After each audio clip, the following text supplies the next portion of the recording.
నమస్తే.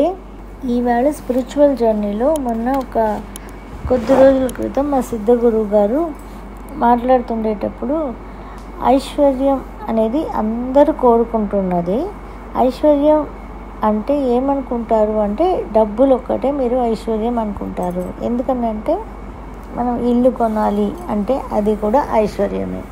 పిల్లలు ఉండడం కూడా ఒక గొప్ప ఐశ్వర్యం అంటారు.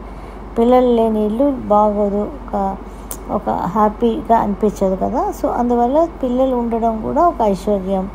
అండ్ ఇప్పుడు కారు కావాలి, కారు కొనుక్కోవడం ఒక ఐశ్వర్యం. అండ్ ఒక పొలాలు కావాలి, ఒక ఫామ్ హౌస్ కావాలి, ఏదో ఇవన్నీ మనం హ్యాపీగా ఉంటాము అని అనుకుంటున్నాం కదా. ఇవన్నీ ఉంటే అవన్నీ ఐశ్వర్యం.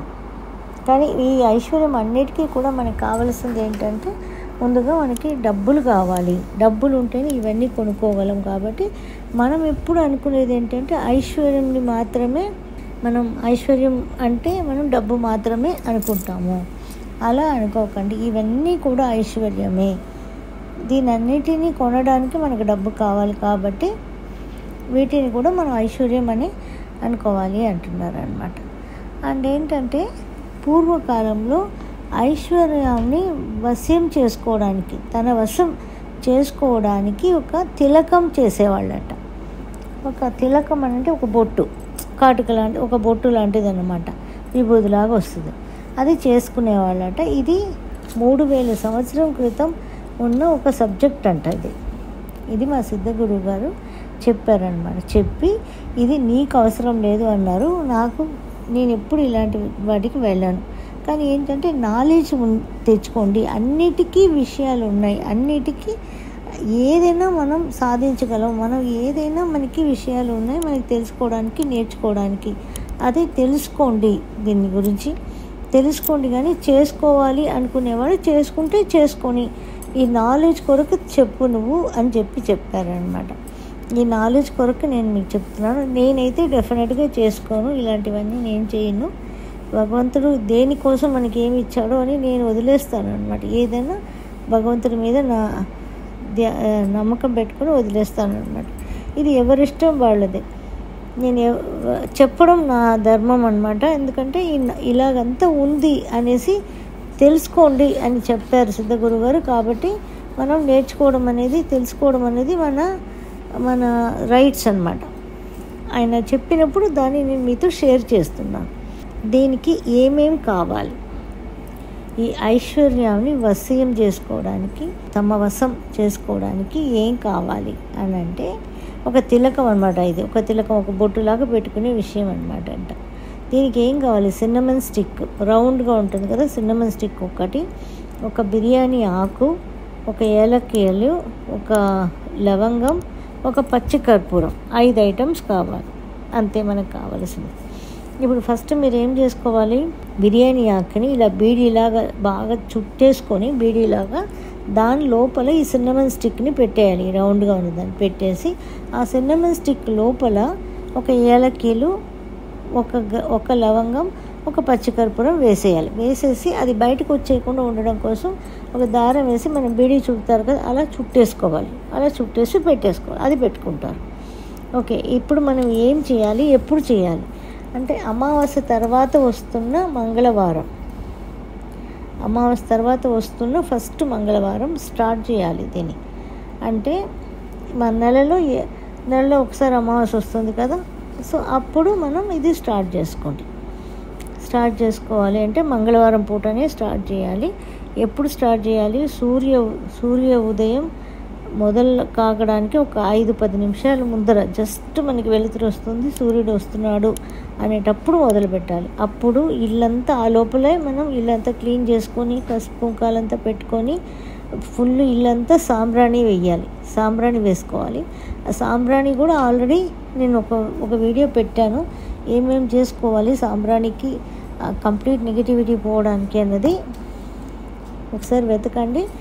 నేను మళ్ళీ కూడా ఇంకొకసారి కూడా పెడతాను. ఇంకా కొన్ని టిప్స్ దానిలో కలిపమని చెప్పారు సిద్ధ గురువు గారు. అది మళ్ళీ కూడా నేను పెడతాను. కానీ ప్రస్తుతానికైతే సాంబ్రాణి అనుకోండి. మీకు దొరుకుతాయి కదా కొట్లలో, సాంబ్రాణి తీసుకొని